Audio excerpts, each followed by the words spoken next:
Chag Atzmaut Sameach. Be'ezrat Hashem, this year we're finishing our 78th year of a Medina, and we're going into our 79th year. There's a tradition in the Chassidut, especially in Chabad, that every year that someone has a birthday, they read the next Mizmor of Tehillim to the up and coming year. So if we just finished our 78th year, we're going into our 79th year, Mizmor Ayin Tet of Tehillim. This is a tradition that Rav Tzvi Yehuda Cohen Cook had, and my rabbi Rav Weitzman does, and I also try to do every year before the up and coming year, to read from the Tehillim. A lot of times there's interesting insights, brachas, prophecies of the upcoming year. So Be'ezrat Hashem, also this year, we're going to do the same. Now, Mizmor Ayin Tet is a very, very scary Mizmor. We're not going to read the whole Mizmor just because it's very, very frightening. It talks about the destruction of Jerusalem, Beit Rishon, probably also Beit Shani. It talks about the Jews being killed in the streets, and really, the descriptions are terrible. Rashi says about this Mizmor, it's not supposed to be a Mizmor Tehillim, seemingly. It's supposed to be a kinah. Just like we read kinot on Tisha B'Av, this was supposed to be a kinah. So why is it a Mizmor Tehillim? Mizmor Tehillim is not just another thing. Tehillim is the way we praise HaKadosh Baruch Hu. Said it's a Mizmor Tehillim because of the way it ends. The way it ends is with optimism and the Geulah. So that's why Rashi says this is a Mizmor and it's worth to be a Mizmor. So I want to talk about a few places that we talk about this Mizmor Tehillim. There's a very famous pasuk in this Mizmor Tehillim that we say every Leil HaSeder. Shfor chamatcha al hagoyim asher lo yedeucha ve'al mamlachot asher b'shimcha lo karu. We say this on Leil HaSeder. Right before we open the door for Eliyahu Navi, we say this pasuk, that Hashem should take out his anger on the nations that don't call out in the name of Hashem. Now, what is the connection to that, to Leil HaSeder and to Eliyahu Navi? Leil HaSeder is the night of the stories. It's the night that all Jewish families sit around the table and talk about the Exodus from Egypt. They talk about Ma'amad al Sinai. They talk about going into Eretz Yisrael. That's the night that generations sit together and talk about the wonder that is Am Yisrael. Eliyahu Navi is alive, meaning he goes through each and every generation and he sees what Am Yisrael are going through. And he takes his notebook and his pen and he writes down exactly what each and every nation does to the Jewish people. And that's why we say this pasuk when Eliyahu Navi comes. Please remind HaKadosh Baruch Hu what each and every nation did to us. They did a pogrom. They did a Holocaust.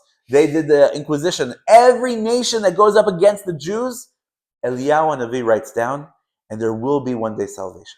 There will be the redemption of the Geulah, and HaKadosh Baruch Hu is going to punish those nations who came against Am Yisrael, and he's going to give us the reward that we've been waiting for the Geulah Shlema, coming back to the land of Israel, reforming a state, having an army, having an economy, building the Beit HaMikdash b'meira b'yameinu. And Eliyahu Navi writes all this down. That's one time that we mention this Mizmor Tehillim. Another time is Tikkun Chatzot. There's a Kabbalic tradition to wake up in the middle of the night, mamash at midnight, every night, in order to read the Tikkun Chatzot, which is a prayer for the building of Beit HaMikdash, and it's also sadness of the destruction of Beit HaMikdash. And Ba'alei HaKabbalah, Ba'alei HaChassidut, they wake up at 12 o'clock at night, or 12 o'clock Shah Zmanit, middle of the night, and saying this prayer. Rav Kook used to do that every single night. A lot of Mekubal rabbis would do that. And this Mizmor appears there. Because we're mentioning also the destruction in this Mizmor, but also at the darkest hour of the night, that's exactly when the first light starts to show. And that's what this Mizmor is talking about. Even in the darkest of hours, that's when we start seeing the light. I want to end up with this pasuk. Ve'anachnu amcha v'tzon meritecha. It's the last pasuk of the Tehillim. We are Hashem's nation. Nodeh lecha leolam. We'll always thank you. Ledor v'dor nesaper teilatecha. Every single generation, we're going to talk Hashem's glories. Now, this nation is Am HaNetzach. We are the eternal nation. And I think we see that especially in this generation.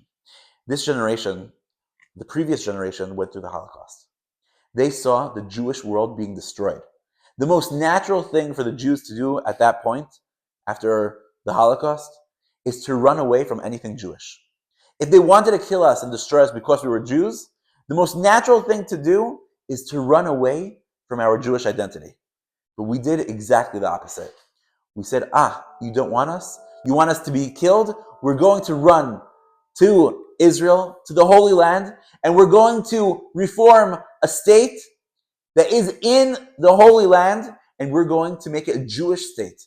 A state that's not, we're not embarrassed to live in a Jewish way. Liot am chofshei ba'artzenu, to be a free nation in our homeland. But not only a free nation, a free Jewish nation. To be free to live in the way that we want to live. Torah, mitzvot, the way Jews are supposed to live. And that is the beauty of this perek. This perek doesn't run away from things that were bad. Yes, the Jewish people, we've gone through terrible things. Unfortunately, we're still going through terrible things. There's still a lot of anti-Semitism in the world. We still had October 7th, and we still have enemies trying to destroy us every single day. But we know that we are the eternal nation. And we will always say Hashem's praise. In the best of times, and unfortunately sometimes also in the worst of times. We are Am HaNetzach. You know, when a tree grows, it always grows into two directions. It also grows up, and it also grows down. When we plant a seed, it's underground. You don't see it. You don't see it struggling to send out its roots and to start blossoming. And then slowly, you see it also over the ground. So you have two parallel type of dimensions. You have the dark dimension, where it's growing underground and with the roots, with no light and no air, just growing down. And you have the other side that's in the light. It's beautiful. It's growing with no resistance. It's just blooming and blossoming. That's the story of Am Yisrael. We're always in this ma'avak, in this struggle. On the one hand, we go through a lot of hard stuff. And on the other hand, we're always growing. We're always shining. And the nations of the world, they look at us, we're an enigma. How are they surviving? Not only how are they surviving, how are they thriving? They hate us. They love us at the same time. It's like, it doesn't make sense how this nation, a very, very small nation, 0.02% of the world population, we're always on the news. We're always doing things. We're very successful. And they hate it. And they love it at the same time. My bracha to Medinat Yisrael this coming year. We're going into our 79th year. We should say to all of our enemies, Dai, that's it, enough. We've gone through it. We've gone through the Holocaust. We've gone through October 7th. We've gone through terror attacks. We've gone through all of that. And now, it's the time to say Hashem's praises. Now is the time for the Geulah. Now is the time for Bet HaMikdash.